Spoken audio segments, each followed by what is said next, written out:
अस्सलाम वालेकुम। राजा उमर आपकी खिदमत में हाजिर अपने YouTube channel are you speaks के साथ। जनाब दुआ है कि अल्लाह की ज़ात आपको सलामत रखे, आपको खुश रखे और इस गर्मी में आप अपना बहुत सा ख्याल रखें, क्योंकि हीट स्ट्रोक का ख़तरा है, लू लग जाने का ख़तरा है। अपने आप को बचाएं, कोशिश करें कि ज़्यादा वक्त आप जो है वो छत तले गुजारें, अंदर रहें, और अगर बाहर निकलना पड़ जाए आपको तो अपने सर को ढांप के अपनी आंखों पर कोशिश करें कि सन ग्लासेस पहन के निकलें। और मास्क तो वैसे ही आपने इस्तेमाल करना ही है, क्योंकि वो शायद हमारी ज़रूरत या हमारी मजबूरी बन चुका है।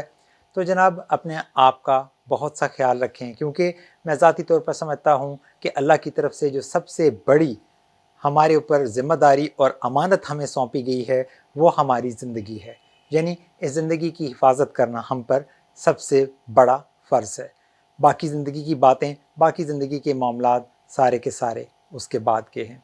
तो ये था एक छोटा सा पैगाम आप सबके नाम। लेकिन बात जो आज मैं करने जा रहा हूँ वो बहुत ही ज़बरदस्त किस्म की है। उम्मीद है कि आपको पसंद आएगी। जैसा कि आप जानते हैं कि चंद दिन पहले मेरे ससुर जो हैं सूबेदार सुल्तान अहमद साहब, उनकी वफ़ात हुई। अल्लाह पाक उनकी मग़फ़िरत फ़रमाए, उनके दर्जात को बुलंद फ़रमाए और उन्हें जन्नतुल फ़िरदौस में आला मकाम अता फ़रमाए।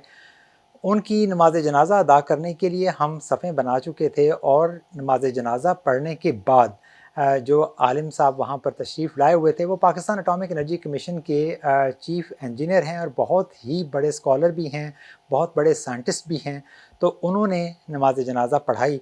नमाज जनाज़ा के बाद जब वो दुआ मांग रहे थे तो उन्होंने एक जुमला दुआ का अदा किया और वो मेरे दिल में अटक के रह गया। वो ये था कि अल्लाह की ज़ात मरहूम के लवाहिकीन को सब्र जमील अता फ़रमाए और इस सब्र जमील का अजर अज़ीम उनको अता फ़रमाए। ये इतना खूबसूरत जुमला था, ये इतना खूबसूरत जुमला था कि ये मेरे दिल में अटक के रह गया, और उस वक्त मेरे दिमाग में ये बात ठहर गई कि मैंने अपने चैनल से इसके ऊपर ज़रूर बात करनी है। तो जैसा कि आपने देखा कि मेरे आज के इस बातचीत का जो टाइटल है वो यही है, सब्र जमील से अजर अज़ीम तक। तो जनाब साबित हुआ कि जब आप अल्लाह की रज़ा पर राज़ी हो जाते हैं, जब आप अपने आप को अल्लाह की रज़ा के सुपुर्द कर देते हैं, जब आप कहते हैं कि जो कुछ है वो इस अल्लाह का है, हमारे पास अमानतन है, हमारी ज़िंदगी अमानत है, हमारी सांसें अमानत हैं, हमारा चलना फिरना अमानत है, हमारा माल अमानत है, हमारी ज़मीन जायदाद अमानत है, हमारी आल औलाद अमानत है। तो इसका मतलब है हमने ये सारी अमानतें अल्लाह को लौटानी हैं। और जब किसी की चीज़ें हैं ये, मतलब कि अल्लाह ताला की, तो फिर इनके छिन जाने का हमें यकीनन बड़ा गम नहीं होना चाहिए। गम यकीनन है भी बहैसियत इंसान। और अगर आप इन तमाम नेमतों और इन तमाम अमानतों के छिन जाने पर जो है वो सब्र जमील कर लेते हैं, तो यकीन माने कि अल्लाह का अजर अज़ीम आपका मुंतज़िर है। और ये अजर अज़ीम आपको ज़िंदगी में भी और आखिरत में भी कामयाबी में यकीनन बहुत मददगार साबित होगा, और आपकी ज़िंदगियों को और आपकी आखिरत को संवार के रख देगा।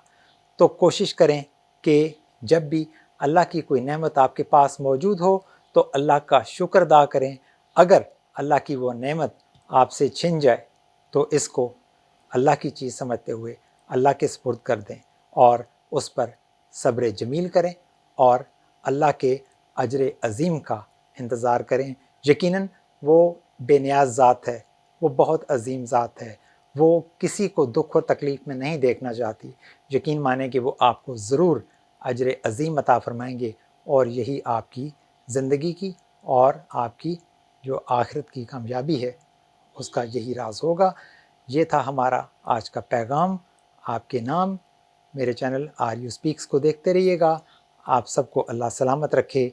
फ़ी अमान अल्लाह।